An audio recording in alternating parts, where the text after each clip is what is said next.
क्या एक नेता वाकई बिहार को बदल सकता है? क्या एक सपना बिहार फर्स्ट, बिहारी फर्स्ट हकीकत बन सकता है? राजनीति के मैदान में जब भीड़ से ज्यादा उम्मीद हो तो हर शब्द इतिहास लिखता है, और जब कोई कहे कि मैं बिहार से नहीं बिहार के लिए लड़ूंगा तो बात सिर्फ चुनाव की नहीं होती, बात होती है संकल्प की। ये कहानी है एक ऐसे नेता की जो पिता के विरासत लेकर चल पड़ा है एक नई लड़ाई में। भीड़ के शोर के बीच, राजनीतिक तनाव के बीच, सवालों के तूफान के बीच क्या ये आवाज सच में बदलाव ला सकती है? राजगीर की धरती पर गूंजे वो वादे जो हर गांव, हर पंचायत तक पहुंचने की बात करते हैं। क्या इस बार बिहार की राजनीति को नई दिशा मिलने वाली है? आइए देखें और समझें एक भाषण से उठे उस तूफान को जिसने बिहार की राजनीति में हलचल मचा दी है। नमस्कार, मैं हूं शुभम कुमार और आप देख रहे हैं टाइम्स ऑफ टुडे। बिहार की राजनीति इस समय एक नए मोड़ पर है। राजगीर की ऐतिहासिक धरती पर जब चिराग पासवान मंच पर पहुंचे तो चारों ओर लोगों का हुजूम उमड़ पड़ा। जन सैलाब इतना था कि संभालना मुश्किल हो गया, लेकिन चिराग पासवान आत्मविश्वास से लबरेज थे। उनके चेहरे पर केवल मुस्कान नहीं बल्कि एक संकल्प की झलक थी। उन्होंने ऐलान किया वह बिहार से नहीं बिहार के लिए चुनाव लड़ेंगे। चिराग पासवान ने साफ शब्दों में कहा कि वो लोक जनशक्ति पार्टी आगामी विधानसभा चुनाव में बिहार फर्स्ट, बिहारी फर्स्ट के विजन के साथ मैदान में उतरेगी।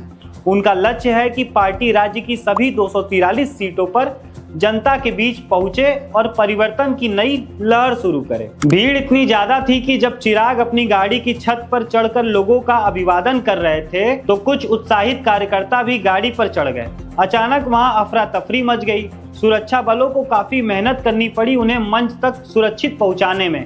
इसी दौरान उनकी गाड़ी को भी क्षति पहुंची, लेकिन चिराग डरे नहीं। अपने भाषण में चिराग पासवान ने विपक्षी दलों पर जमकर निशाना साधा। उन्होंने कांग्रेस और आरजेडी पर लोकतंत्र को लेकर दोगली राजनीति करने का आरोप लगाया। चिराग ने कहा लोकतंत्र की हत्या तो 1975 में हुई थी जब इंदिरा गांधी ने आपातकाल लगाया था, और आज वही लोग लोकतंत्र की दुहाई दे रहे हैं। तेजस्वी यादव के 20 महीने में 20 साल का काम वाले बयान पर चिराग ने तीखा तंज कसा। उन्होंने कहा अगर आपको 20 महीने और मिल भी जाएं तो क्या आप उन गरीबों को उनकी जमीन लौटा देंगे जो आपने नौकरी देने के नाम पर हड़प ली थी? अपने पिता रामविलास पासवान को याद करते हुए चिराग ने कहा कि उन्होंने ही पहली बार भारतीय संसद में डॉक्टर भीमराव अंबेडकर की पहली तस्वीर लगवाई थी। इससे पहले संसद में बाबा साहब की एक भी तस्वीर नहीं थी, लेकिन एक ही राजनीतिक परिवार की 3 तस्वीरें लगी थी। चिराग ने जनता को यह भरोसा दिलाया है कि जब तक वे राजनीति में हैं तब तक न तो संविधान को कोई खतरा होगा और न ही आरक्षण को। उन्होंने कहा कि विपक्ष केवल जनता में भ्रम फैलाना चाहता है, जबकि उनकी पार्टी जमीनी विकास और सच्चे अधिकारों की बात करती है। अपने भाषण के अंतिम क्षणों में चिराग ने अपनी आंखों में सपना और आवाज में वादा लेकर कहा कि जब तक बिहार को विकसित राज्य नहीं बना दूंगा तब तक चैन से नहीं बैठूंगा। उनका सपना है कि हर बिहारी को अपने गांव और पंचायत में ही रोजगार मिले ताकि पलायन की मजबूरी खत्म हो जाए।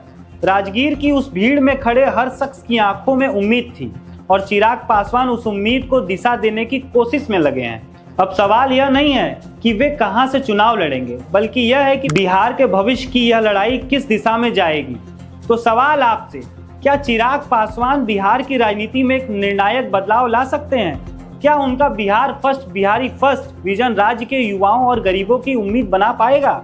अपनी राय हमें नीचे कमेंट में जरूर बताएं। आप इस मुद्दे पर क्या सोचते हैं, हमें जानना बहुत जरूरी है। और अगर आपने हमारे चैनल को अभी सब्सक्राइब नहीं किया है तो सब्सक्राइब कर लें, और वीडियो अच्छी लगी हो तो लाइक शेयर जरूर करिएगा। Thank you.